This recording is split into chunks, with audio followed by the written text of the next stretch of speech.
होगा कि कैसे बने एक कार्बोहाइड्रेट डिटेक्टिव। राइट। हम बचपन से जानते आए हैं, और अगर देखा जाए अभी के समय में जहां पर और भी ज्यादा हम बात करते हैं कि कार्बोहाइड्रेट अच्छा है कि नहीं हमारे शरीर के लिए, फैट हमारे शरीर के लिए अच्छा है कि या नहीं है, कौन से न्यूट्रिएंट्स अच्छे हैं कौन से नहीं है।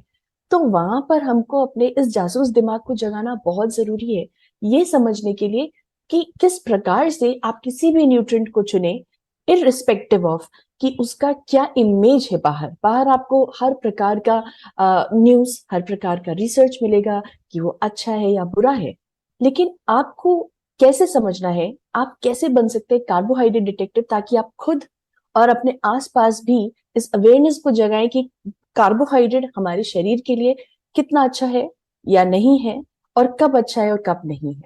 राइट ना, कार्बोहाइड्रेट को एक बहुत ही एक आइडियल न्यूट्रिएंट नहीं माना जाता है। उसको उसके रिलेटेड, उससे रिलेटेड काफी सारी रिसर्चेज हैं जो अब बोलती है कि आप अगर कार्बोहाइड्रेट ज्यादा लेंगे तो उससे काफी सारे मेटाबॉलिक डिसऑर्डर्स हो सकते हैं, काफी मेटाबॉलिक डिस्टर्बेंसेस हो सकते हैं हमारे शरीर के अंदर, जैसे ब्लड ग्लूकोज लेवल बिगड़ सकता है, ब्लड प्रेशर में फ्लक्चुएशन आ सकता है, ब्लड कोलेस्ट्रॉल लेवल में फ्लक्चुएशन आ सकता है। ये काफी सारे ऐसे कंडीशन है जो एसोसिएट किए जाते हैं, राइट, कार्ब्स के साथ। लेकिन एक बहुत ही सिंपल फिनोमिना मैं आप लोगों के साथ एक शेयर करना चाहूंगी एज एन एक्सपीरियंस, जो अगेन कार्बोहाइड्रेट से जोड़ा जाता है। आप में से, आप जरा सोचिए कि आप में से कितने लोगों को, आप खुद से एक्सपीरियंस कीजिए कि खाना खाने के बाद, स्पेशली अगर आपका, जैसे आप वीकेंड पे आपका एक हैवी ब्रंच है या फिर आपका लंच का टाइम है, राइट, जब आप हैवी मील करते हैं उसके बाद आपको नींद फील होती है, आपको नैप लेने का मन करता है, राइट। स्पेशली अगर आपका वो हाई कार्बोहाइड्रेट मील होता है तो उसके बाद हम सबको लेथार्जी फील होती है, थोड़ी सी डलनेस लगती है, और हमको लगता है कि हमको सोना है। ऐसा कितने लोगों के साथ होता है, राइट। आप आप खुद से एक्सपीरियंस कीजिए, और आप खुद एनालाइज करेंगे, आप रियलाइज करेंगे कि हम में से काफी लोगों के साथ ये होता है, चाहे वो हमारे साथ हो या हमारे आसपास कोलीग्स हैं, फ्रेंड्स हैं, फैमिली है, लोग होता है ये चीज, और ये बहुत कॉमन है। इनफैक्ट मेरे साथ भी होता है। वो ऐसा क्यों होता है? तो चलिए ये समझते हैं इस ग्राफ के थ्रू। आप ये ग्राफ देखें। ओके, तो हम इस ग्राफ को काफी बार देख चुके हैं, जहां पर हम देखते हैं कि किस प्रकार से अलग अलग न्यूट्रिएंट हमारे ब्लड ग्लूकोज लेवल को अफेक्ट करते हैं समय के साथ। अगर आप देखेंगे, ये डार्क ग्रीन कर्व, राइट, ये है कार्बोहाइड्रेट। बाकी आपका प्रोटीन और फैट लोअर लेवल पर कर्व दिखा रहा है, लेकिन सबसे ज्यादा स्पाइक ब्लड ग्लूकोज में कार्बोहाइड्रेट के थ्रू है। ऐसा क्यों है?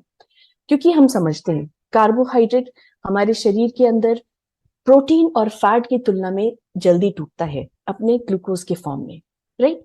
और प्रोटीन और फैट जो होता है उसका जो एक इकाई है, एक मौलिक इकाई है जिसको हम मोनोमर यूनिट बोलते हैं, वो ग्लूकोज नहीं है।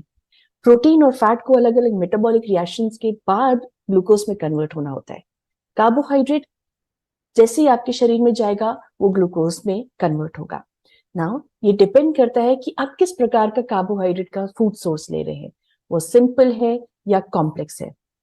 अगर आपका सिंपल कार्बोहाइड्रेट है, यानी वो आपके शरीर के अंदर जाके उतनी ही जल्दी घुलनशील हो जाएगा, उतनी ही जल्दी उसका पाचन हो जाएगा, और वो आपके शरीर में ब्लड ग्लूकोज लेवल को बढ़ाने की क्षमता उतनी ही क्विक रखेगा, उतनी फास्ट रखेगा। जबकि अगर आपका कॉम्प्लेक्स कार्ब्स होगा तो वो शरीर में धीरे धीरे ब्लड ग्लूकोज लेवल को रिलीज करेगा या उसको बढ़ाएगा। इसी वजह से बोला जाता है कि आप कॉम्प्लेक्स कार्ब ज्यादा लीजिए, क्योंकि वो ये स्पाइक नहीं होने देता है।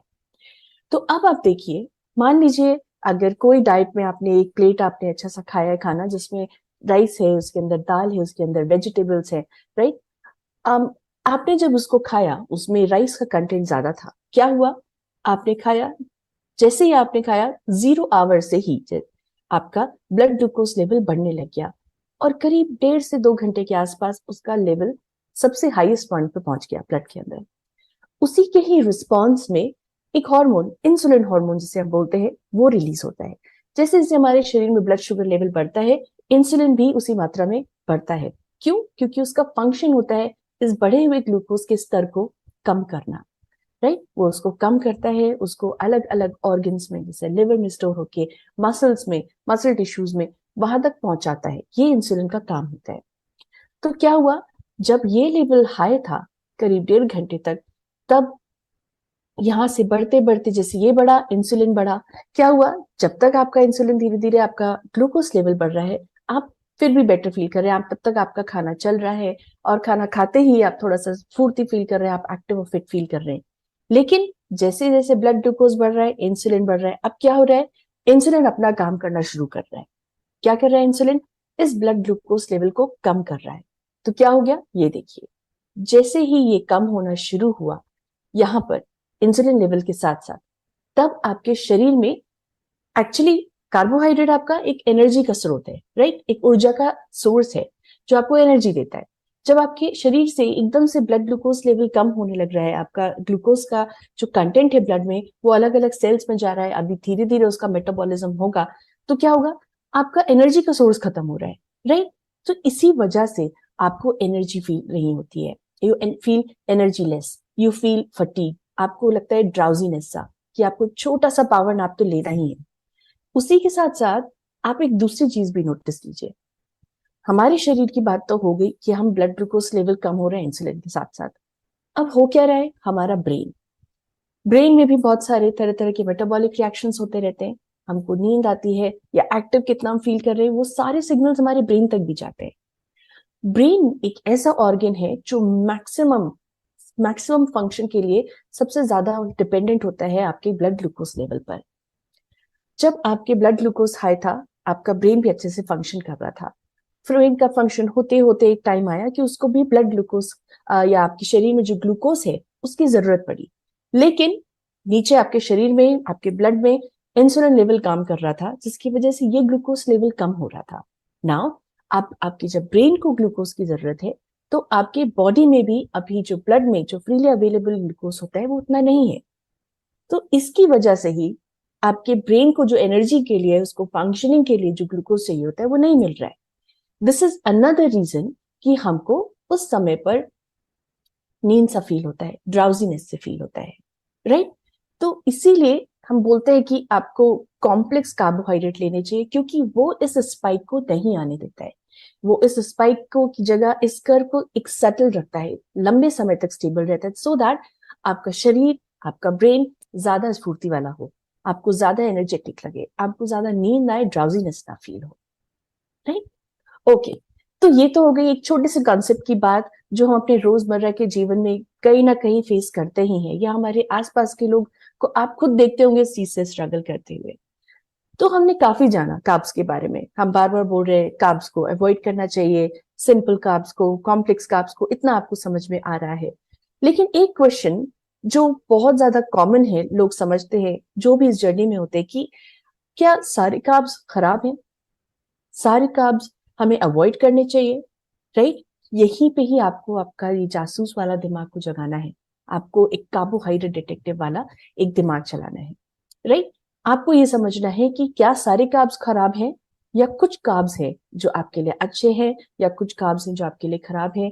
क्या वो चीजें हैं जो आपको कंसीडर करनी है, ताकि आप अपने अंदर और अपने आसपास ये जागरूकता जगा सके कि सारे कार्ब्स खराब नहीं होते हैं, राइट। बस डिफरेंशिएट आना चाहिए, कौन सा मॉडरेशन में खाना है, कौन सा ज्यादा खाना है, और क्या चीजें, कौन से वो जो मापदंड है जिनको आपको ध्यान में रखना है। उससे पहले एक ये डायग्राम कार्बोहाइड्रेट्स का, जहां पर हम क्लासिफिकेशन जानते हैं, राइट। ये हम एक बार पहले भी कर चुके हैं, जहां पर हमने सिंपल और कॉम्प्लेक्स कार्ब्स के बारे में जाना था एक एग्जाम्पल के थ्रू, पर्ल नेकलेस, मोती की माला। उस स्ट्रक्चर के थ्रू हमने जाना था कार्बोहाइड्रेट में सिंपल और कॉम्प्लेक्स कार्बोहाइड्रेट के बारे में डिफरेंस। लेकिन अपने इस आगे सेशन को ले जाने से पहले इस बेस को, इस फाउंडेशन को एक बार फिर से स्ट्रॉन्ग कर लेते हैं, एक रिवीजन कर लेते हैं, राइट, छोटा सा। कार्बोहाइड्रेट्स आपके दो प्रकार के हो सकते हैं, एक सिंपल कार्बोहाइड्रेट, एक कॉम्प्लेक्स कार्बोहाइड्रेट। सिंपल कार्बोहाइड्रेट मतलब आपकी एक सिंपल सी एक चेन, जिसमें कोई शाखाएं, कोई ब्रांचेस नहीं है, वो कॉम्प्लिकेटेड या एक जटिल स्ट्रक्चर नहीं है, वो एक सिंपल सी मोती की माला की तरह है, राइट। उसके अंदर हमारे ज्यादातर जो प्लेन शुगर्स होते हैं वो आ जाते हैं। जो शरीर के अंदर जाने के बाद ज्यादा एनर्जी या ज्यादा समय नहीं लेते डाइजेशन में। इसका पहला एग्जाम्पल हो गया आपका मोनोसेक्राइड्स। मोनोसेक्राइड्स मतलब एक मोनोमर यूनिट, एक मौलिक इकाई, या बोल सकते हैं जैसे हमारी माला थी उसमें एक मोती। जब ये एक मोती के ही फॉर्म में प्रेजेंट है तो क्या है, आपके वो शरीर के अंदर जैसे जा रहा है वो आपको इंस्टेंट एनर्जी देगा। हम काफी सारे एड्स देखते हैं राइट ग्लूकोज के, कि वो आपको जाके शरीर में फौरन एनर्जी देते हैं, क्योंकि वो सिंपलेस्ट फॉर्म के रूप में प्रेजेंट होते हैं, ताकि आप उनको जैसे ही ले उनको डाइजेशन की जरूरत ही नहीं है, वो आपको इंस्टेंट एनर्जी दे रहा है। और दूसरा प्रकार होता है जो आपके शरीर में जाके अगेन ज्यादा एनर्जी नहीं लेता है या ज्यादा समय डाइजेशन के लिए नहीं लेता, और वो हमारे कुछ कॉमन फूड्स में प्रेजेंट होता है, जैसे सुक्रोस। सुक्रोस मतलब जो हमारी टेबल शुगर होती है, शक्कर, चीनी जिसे हम बोलते हैं, वो ग्लूकोज और फ्रक्टोज में अगेन टूट जाता है, क्योंकि वो अगेन दो मोती है, उसके टूटने में ज्यादा समय नहीं लग रहा है। या लैक्टोस। लैक्टोस आपका मिल्क शुगर हो गया जो दूध में प्रेजेंट होता है, वो भी दो मौलिक इकाई से मिलकर बना है, ग्लूकोज और गैलेक्टोस। या माल्टोस जो कि हमारे जो माल्टेड जो अनाज होते हैं उसके अंदर प्रेजेंट होता है, और ये दो ग्लूकोज यूनिट से मिलकर बने होते हैं। तो सिंपल कार्बोहाइड्रेट्स नाम से बता रहा है कि ये डाइजेशन में या इसके स्ट्रक्चर में एकदम सिंपल होते हैं। अब बात करते हैं कॉम्प्लेक्स कार्बोहाइड्रेट की। कॉम्प्लेक्स कार्बोहाइड्रेट में भी अगर आप देखेंगे दो फॉर्म है, दो रूप है। एक आपका स्टार्चेस होता है यानी, और दूसरा होता है डाइटरी फाइबर। अगर आप नीचे देखेंगे तो यहाँ पर आपको तीनों जगह ग्लूकोज दिख रहा है। क्यों? क्योंकि मेजरली आपकी चाहे स्टार्चेस हो या डाइटरी फाइबर हो, इन सब की मौलिक इकाई ग्लूकोज ही है। लेकिन ये ग्लूकोज के स्ट्रक्चर किस प्रकार से एक दूसरे के साथ जुड़े हैं, राइट? ये एक जटिल स्ट्रक्चर बना रहे हैं, इसके अंदर शाखाएं भी हैं, अलग अलग ब्रांचेस भी निकल रहे हैं। क्या होगा, इसको तोड़ने में समय भी ज्यादा लगेगा और एनर्जी भी ज्यादा लगेगी। और इनफैक्ट ये हमारे शरीर के लिए और अच्छे हैं और ये ज्यादा समय तक हमारे शरीर में रहते हैं, क्योंकि इनको डाइजेस्ट करने के जो एंजाइम्स होते हैं वो हमारे शरीर में नहीं होते, स्पेशली डाइटरी फाइबर में वहां पर वो एंजाइम्स ही नहीं होते। और स्टार्चेस में वहां पर एंजाइम्स ज्यादा समय लगता है उसको इन स्ट्रक्चर को तोड़ने में। तो वही जो आपने कर्व देखा था जहां ब्लड शुगर लेवल में एक स्पाइक हुआ था, वो इन कॉम्प्लेक्स कार्बोहाइड्रेट के थ्रू नहीं होता है, उसके इस जटिल स्ट्रक्चर की वजह से। नाउ आपका स्टार्चेस एक प्रकार का कॉम्प्लेक्स कार्बोहाइड्रेट है जो आपको अलग अलग प्रकार के फूड सोर्सेज में मिल जाएगा, जैसे होल ग्रेन्स, राइट? जो आपके अनाज होते हैं अलग अलग, आपका ब्राउन राइस हो गया, आपके अलग अलग प्रकार के मिलेट्स हो गए, ज्वार, रागी। अगर हम बात करें पटेटोज की भी, तो अगर पटेटोज को आप सिंपल बॉईल कर लेंगे तो वो हो सकता है कि वो आपको सिंपल कार्ब्स हो, लेकिन एक साइंस बताती है कि अगर आप पटेटो को बॉईल करके उसको ठंडा होने दें और उसके बाद खाएं, तो वहां पर वो एक जटिल स्टार्च में कन्वर्ट हो जाता है, जिसे रेजिस्टेंट स्टार्च बोलते हैं। तो वो भी एक अच्छा एग्जाम्पल है। देन बात आती है हमारी डाइटरी फाइबर की। डाइटरी फाइबर आपका एक इम्पॉर्टेंट साथी है जो गट रिसेट फेज से शुरू हुआ था और अभी भी है और आगे भी रहेगा, क्योंकि वो आपकी फाउंडेशन को अफेक्ट करता है। और आप देख सकते हैं कि किस प्रकार से उसके जटिल स्ट्रक्चर की वजह से और उसके एंजाइम्स ना होने की वजह से वो हमारे शरीर में कितने बेनिफिट्स दे सकता है। ना हमारे डाइटरी फाइबर भी दो प्रकार के होते हैं, एक सॉल्युबल और एक इनसॉल्युबल फाइबर। जो सॉल्युबल फाइबर होता है वो मतलब घुलनशील है। क्या करता है, वो आपके शरीर में जाकर के एक जेल लाइक स्ट्रक्चर बना लेता है, क्योंकि वो घुलनशील है, पानी के साथ घुल करके जेल लाइक स्ट्रक्चर बना सकता है। इससे क्या होता है, वो आपकी जो भी डाइजेशन के समय आप ब्लड ग्लूकोज जो ग्लूकोज को आप डाइजेस्ट कर रहे हैं या फैट को जो आप डाइजेस्ट कर रहे हैं उसको वो पकड़ के रखता है और धीरे धीरे रिलीज करता है। इसी वजह से आपके ब्लड शुगर लेवल में स्पाइक नहीं होगा। दूसरा इनसॉल्युबल फाइबर, वो भी आपकी गट हेल्थ के लिए बहुत अच्छा है। वो आपकी बाउल मूवमेंट को रेगुलेट करता है, आपके प्रीबायोटिक्स की तरह एक्ट करता है, आपके प्रोबायोटिक आपके गट बैक्टीरिया के लिए। और ये अलग अलग सोर्सेज में अगेन प्रेजेंट है। Number of fruits, vegetables, whole grains में जो साबुत अनाज होता है, दालों में, इन सब में प्रेजेंट होता है। तो ये तो आपको एक समझ आ गया कि ये कार्बोहाइड्रेट का एक क्लासिफिकेशन है, सिंपल और कॉम्प्लेक्स कार्ब में। नाउ हमने ये भी जाना कि किस प्रकार से आपकी एक हेल्दी प्लेट के अंदर एक आपका 50% फ्रूट्स एंड वेजिटेबल होना चाहिए, आपका 25% आपके होल ग्रेन्स होने चाहिए, राइट? लेकिन सिर्फ क्वांटिटी ही नहीं, कार्बोहाइड्रेट की क्वालिटी भी बहुत मैटर करती है। हमने जान लिया कि किस प्रकार से कॉम्प्लेक्स कार्बोहाइड्रेट आपके प्लेट में होने चाहिए, क्वांटिटी, लेकिन साथ साथ में क्वालिटी। ये दोनों ही चीजें आपको ध्यान में रखनी चाहिए जब आप कभी भी एक कार्बोहाइड्रेट को लेके एक माइंडफुल थिंकिंग रखें कि कौन सा कार्बोहाइड्रेट आपके लिए अच्छा है या नहीं। तो सबसे पहले क्वांटिटी की बात करते हैं।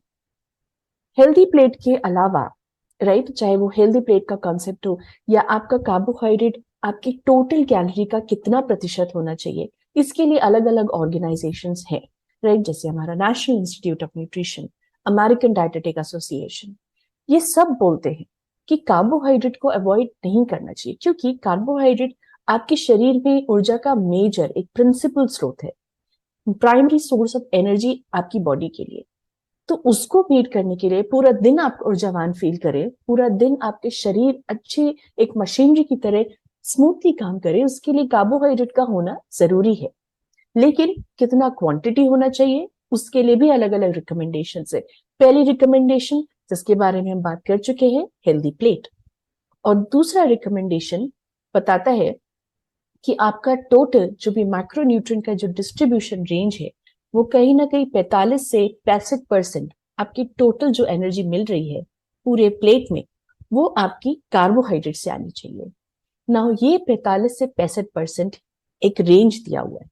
तो कहीं पर भी आपके बॉडी का फिजिकल एक्टिविटी लेवल, आपके शरीर का बॉडी कॉम्पोजिशन कैसा है, उसके ऊपर आपका हेल्थ गोल कैसा है। जो वेट गेन करना चाहते हैं उनमें कार्बोहाइड्रेट से आने वाली एनर्जी 45% से डेफिनेटली ज्यादा होगी।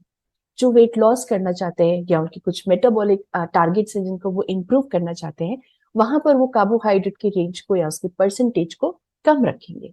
और इसी वजह से ये रेंज दिया हुआ है। सर किसी के अलग अलग हेल्थ ऑब्जेक्टिव्स, उनके गोल्स के अकॉर्डिंग ये कार्बोहाइड्रेट से आने वाली ऊर्जा या एनर्जी कैलोरीज आपकी 45 से परसेंट या 65% तक के बीच में होनी चाहिए ना। ये बात हो गई आपके क्वांटिटी की। अब बात करते हैं क्वालिटी ऑफ कार्बोहाइड्रेट की, कि कार्बोहाइड्रेट जो आप ले रहे हैं उसकी क्वालिटी कैसे होनी चाहिए। तो उसके लिए आज हम दो नए एक पैरामीटर्स की या मापदंड की बात करेंगे, जो कि है आपका ग्लाइसेमिक इंडेक्स और ग्लाइसेमिक लोड। इसको आप एक एग्जाम्पल की तरह समझ सकते हैं। ग्लाइसेमिक इंडेक्स आपका कोई एक ट्रैफिक सिग्नल, कोई एक जंक्शन पर या एक इंटरसेक्शन पे एक ट्रैफिक सिग्नल की तरह है, राइट, जहां पर कोई गाड़ी कितनी तेज आ रही है, कितनी फास्ट आ रही है, वो सिर्फ देखा जाता है। जितना छोटा सिग्नल होगा वहां पर उतना कम क्लमजीनेस होगा, गाड़ी स्मूथली बिना स्पीड किए अपना क्रॉस करती रहेंगी। लेकिन जितना बड़ा सिग्नल होगा वहां पर क्या होगा, वो बड़ा सिग्नल है, वहां पे जल्दी जल्दी रेड और ग्रीन लाइट हो रही है, तो क्या होगा कि सारी गाड़ियां बहुत फास्ट फास्ट निकलेंगी, क्योंकि कभी भी रेड सिग्नल आ सकता है। तो वहां पर स्पीड हमेशा अनकंट्रोल्ड रहेगी, राइट। और वो इंटरसेक्शन जो है, वो जो जंक्शन है सिग्नल का, वो हमेशा क्लमजी रहेगा, राइट। तो ये आपका एक तो हो गया ग्लाइसेमिक इंडेक्स। अब आप सोचिए कि आप ग्लाइसेमिक लोड की तरह आप बहुत सारे इंटरसेक्शन, अगर आपको ऑफिस जाना है तो आप एक सिग्नल नहीं देखेंगे, आपकी डिस्टेंस में आने वाले उस पूरे जो आप कम्यूट कर रहे हैं उस रास्ते में कितने सारे ऐसे जंक्शन आएंगे, राइट। तो आप दो चीजें देख रहे हैं यहाँ पर, एक तो कितने सारे जंक्शन आ रहे हैं और हर एक जंक्शन कितना बड़ा या छोटा है। उसी प्रकार से ग्लाइसेमिक लोड, कितनी गाड़ियां फास्ट आ रही हैं और कितने सारे जंक्शन से ऐसे जहां पर गाड़ी इतनी स्पीड से निकल रही है या स्मूथली निकल रही है। तो ये दोनों चीजें होती हैं जिस तरीके से आप कंपेयर कर सकते ग्लाइसेमिक इंडेक्स को और ग्लाइसेमिक लोड को। ग्लाइसेमिक इंडेक्स एक स्केल है, राइट, एक स्केल है जो आपके ओवरऑल फूड को इन जनरल एक रैंक देता है कि वो आपके शरीर में जाने के बाद कितने फास्ट, कितनी तेजी से इस ब्लड शुगर लेवल को बढ़ाएगा, right, as compare to glucose. क्योंकि ग्लूकोज हम सबको पता है फास्टेस्ट तरीके से आपके ब्लड शुगर लेवल को बढ़ा सकता है, क्योंकि उसे डाइजेशन की जरूरत नहीं है।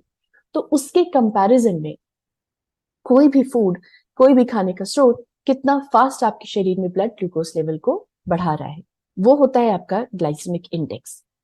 और इस स्केल को मेजर करने के लिए कि किसी भी फूड का ग्लाइसेमिक इंडेक्स क्या है, जो स्केल है वो होता है 0 से 100 के बीच में। तो लो ग्लाइसेमिक इंडेक्स फूड मतलब वो आपके शरीर में धीरे धीरे ब्लड ग्लूकोज लेवल को बढ़ा रहे हैं। तो उनका जो वैल्यू होता है इस लो ग्लाइसेमिक इंडेक्स का, वो कहीं ना कहीं 0 से 55 के बीच में ही होना चाहिए। मीडियम जीआई जो मध्यम लेवल पर आपके ब्लड शुगर लेवल को बढ़ाता है, वो होता है 55 से ऊपर, यानी 56 टू 69। और हाई जीआई फूड्स जो होते हैं वो होते हैं 70 या उससे हायर, राइट। और इनको हमें अवॉइड करना होता है क्योंकि इनके अंदर टेंडेंसी होती है, इनका ये नेचर है कि ये ब्लड शुगर लेवल को बहुत स्पीड में बढ़ा सकते हैं। अब बात करते हैं ग्लाइसेमिक लोड की।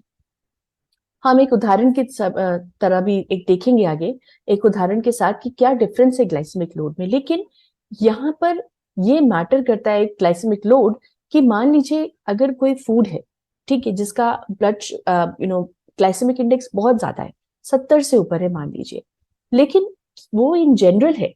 अगर आप बात कर रहे हैं एक वाटरमेलन की, तो उसका एक जनरल है कि उसका ग्लाइसेमिक इंडेक्स बहुत ज्यादा है, लेकिन हम पूरा का पूरा फल नहीं खा सकते। हमारा एक कोई सर्विंग साइज होता है, वो हम खाते हैं, राइट ना। वो सर्विंग साइज, वो जो हम एक पोर्शन ले रहे हैं फूड का, वो हमारे शरीर के अंदर कितना ब्लड ग्लूकोज बढ़ा सकता है? क्या वो भी ग्लाइसेमिक इंडेक्स की तरह आपका 74 का रेंज में बढ़ाएगा, या जिसका आपका पोर्शन साइज है उतना ही बढ़ाएगा? 100 ग्राम में और 50 ग्राम में डिफरेंस हो सकता है, राइट। 100 ग्राम का फूड आप है, लेकिन आप उसका 50 ग्राम ही खा रहे हैं, वहां पर कार्बोहाइड्रेट कंटेंट भी मैटर करता है। तो ग्लाइसेमिक लोड का कॉन्सेप्ट यही है कि वो ग्लाइसेमिक इंडेक्स किसी फूड का तो कंसीडर करता ही है, लेकिन उसके साथ उसका पोर्शन साइज क्या है, आप कितना अमाउंट में खा रहे हैं, और उसमें कितना कार्बोहाइड्रेट है, वो भी डिटरमाइन करता है कि आपका ब्लड शुगर लेवल किस हद तक बढ़ेगा। तो ग्लाइसेमिक लोड इन दोनों चीज को कंसिडर करते हैं, आपका क्वांटिटी और क्वालिटी। क्वालिटी जीआई के फॉर्म में और क्वांटिटी कार्बोहाइड्रेट कंटेंट के फॉर्म में। लो जीएल के फूड्स कहीं ना कहीं आपका 110 के बीच में होगा और ये हेल्दी कंसीडर होगा। मीडियम ग्लाइसेमिक लोड 11 से 19 के बीच में, जो कि एक मीडियम रेंज है। और हाई जीएल फूड यानी वो एक पोर्शन साइज के बावजूद भी आपके ब्लड शुगर लेवल को बहुत ही स्पीड के साथ या फास्टली बढ़ा सकते हैं, वो 20 या उससे ज्यादा उस रेंज में फॉल करेंगे। अब एक एग्जाम्पल से, जैसे हमने देखा, उससे कंपेयर करते हैं। ये कुछ कॉमन फूड्स हैं जिसका ग्लाइसेमिक इंडेक्स और ग्लाइसेमिक लोड आपके स्क्रीन के सामने है, राइट। अब एक एग्जांपल देखते हैं। आप देखिए वाटरमेलन पे, ये एक फ्रूट है, राइट।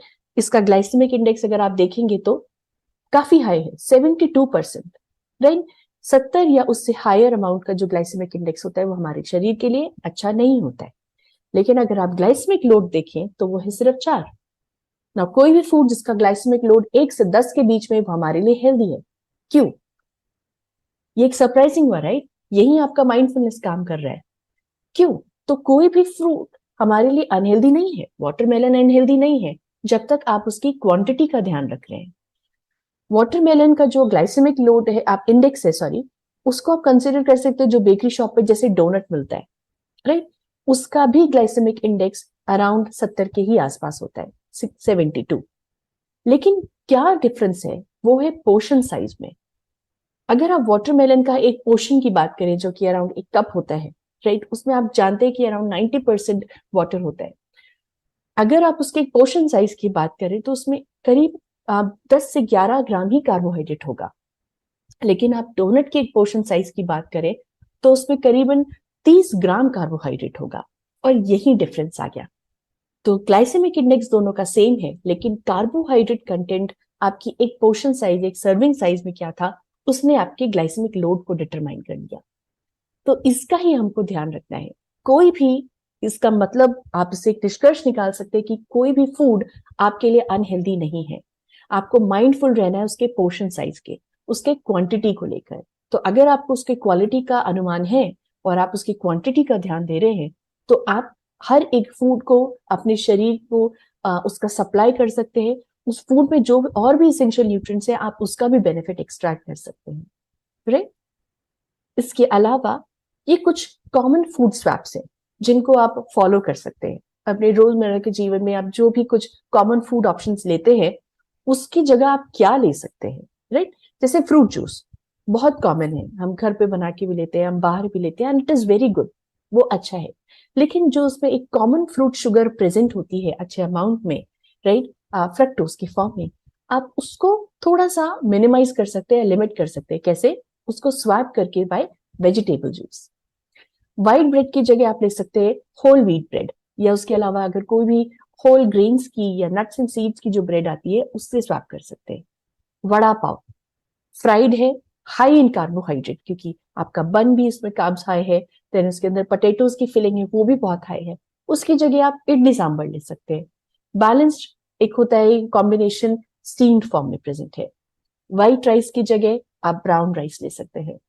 आइसक्रीम जिसके अंदर हिडन फैट होता है, हिडन शुगर होता है, उसकी जगह आप फ्रोजन योगर्ट ले सकते हैं। आप घर पे भी उसको बना सकते हैं योगर्ट को, और उसको आप ले सकते हैं फ्रूट्स के साथ। सॉफ्ट ड्रिंक की जगह आप लाइम वाटर ले सकते हैं। Again fruit juice, it will be good कि अगर आप उसकी जगह वेजिटेबल जूस लें, और उससे भी बेहतर है अगर आप होल फ्रूट लेते हैं, क्योंकि यहाँ पर आपको इसेंशियल वाइटामिन और मिनरल्स काफी, जो अगर जूस का स्ट्रेनिंग के समय निकल जाते हैं, फाइबर निकल जाता है अगर आप उसका जूस बनाते हैं, वो सारे बेनिफिट्स आपको मिल पाएंगे अगर आप एज अ होल फ्रूट ले रहे हैं। फ्राइड चिकन या फ्राइड फिश की जगह अगर आप ग्रिल्ड फॉर्म में लें या बॉइल्ड या रोस्टेड फॉर्म में लें, और ये हर एक जगह पे लागू है। आप चिकन या फिश की जगह कोई भी वेजिटेरियन ऑप्शन भी ले रहे हैं तो फ्राइड की जगह आप ग्रिल्ड, बॉइल्ड या रोस्टेड फॉर्म ले सकते हैं।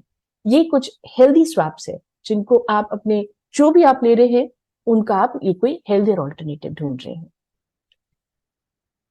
और बात करते हैं बीफ राइस की, तो ये एक ऐसा प्रकार का एक राइस है, हमने एक एक अपने इमेज बना के रखी होती है कि व्हाइट राइस हमारे शरीर के लिए अच्छा नहीं है, और हमने देखा भी कि उसका ग्लाइसेमिक इंडेक्स कहीं ना कहीं वो 70 या 72 के आसपास है, राइट। लेकिन एमवे आपको एक ऑफरिंग दे रहा है एक ऐसे राइस की जो व्हाइट राइस ही है, लेकिन उसका आपका जो जीआई है, ग्लाइसेमिक इंडेक्स है, वो 52 है, और ये क्लिनिकली प्रूवन है, राइट। तो आपको, कई लोग होते हैं जहां पर हमें ब्राउन राइस का टेस्ट शायद अच्छा ना लगे, राइट, या हमें व्हाइट राइस की ही क्रेविंग हो, राइट, या अगर हम इस जर्नी में हमको लग रहा है कि हमारी पूरी फैमिली व्हाइट राइस खा रही है लेकिन मैं नहीं खा पा रहा हूँ, तो उनके लिए ये एक बेस्ट ऑप्शन है। आप व्हाइट राइस जैसा टेस्ट लेकर के भी उसके बावजूद भी ये अश्योर कर सकते हैं कि आपका ग्लाइसेमिक इंडेक्स उस व्हाइट राइस का क्लिनिकली प्रूवन है कि वो लो जीआई रेंज में आता है। ये आप अपनी डाइट में इंक्लूड कर सकते हैं। बस आपको ध्यान इस चीज का रखना है कि मॉडरेशन, आपकी हेल्दी प्लेट का पार्ट बनाइए इस लो जीआई राइस को। तो क्या इंपॉर्टेंट है कि आपने इस सेशन के थ्रू ये जाना कि सारे कार्ब्स विलेन नहीं होते हैं, राइट। ये एक एक प्रकार की एक मिसकंसेप्शन है, एक ऐसा एक आइडियोलॉजी फॉर्म करके रखा है कि कार्बोहाइड्रेट हमको अपनी डाइट से निकाल देना चाहिए अगर हम इस जर्नी में हैं। अगर हमें वेट लॉस करना है, वेट गेन करना है, या वेट मेंटेन करना है, मेटाबॉलिक कंडीशंस है, कुछ भी हो, आपको एक हेल्दी लिविंग के लिए, अगर आप एक ऑप्टिमल हेल्थ चाहते हैं, एक हेल्दी लाइफ चाहते हैं, उसके लिए आपको कार्ब्स को नहीं हटाना है अपने जीवन से। वो विलन नहीं है, वो हमारे शरीर में एक प्राइमरी सोर्स ऑफ एनर्जी है। बस आपको ध्यान देना है कौन सा कार्बोहाइड्रेट हमारे शरीर के लिए अच्छा है, राइट। कौन सा कार्बोहाइड्रेट कितना क्वांटिटी और क्वालिटी के ऊपर निर्भर करते हुए आपकी प्लेट में होना चाहिए। तो इसके लिए आप अपने इस इनर डिटेक्टिव को जगाइए, इन कंसेप्ट्स को समझिए और अपने रोजमर्रा के जीवन में उसको अप्लाई करने की कोशिश कीजिए। तो इसी के साथ मैं आपको देती हूँ आज की एक एक्टिविटी ऑफ द डे। आपकी जो भी पूरे दिन में आपके स्नैक्स के फॉर्म में, आपके मेजर मील्स के फॉर्म में जो भी आप फूड ले रहे हैं, आप उनमें से लिस्ट आउट कीजिए कि उनमें से कौन से वो फूड्स हैं जिनकी लो जीआई और लो जीएल वैल्यूज है, और हमारे साथ अपने न्यूट्रिशन एक्सपर्ट्स के साथ इसको शेयर कीजिए। आई होप आपको ये सेशन आज का अच्छा लगा हो, कुछ नया सीखने को मिला हो, और आप उसको अपने अपने लाइफस्टाइल में इंक्लूड करने की तरफ आगे बढ़े। With that I conclude my session, और आप सबको wish you a very good day ahead. Thank you.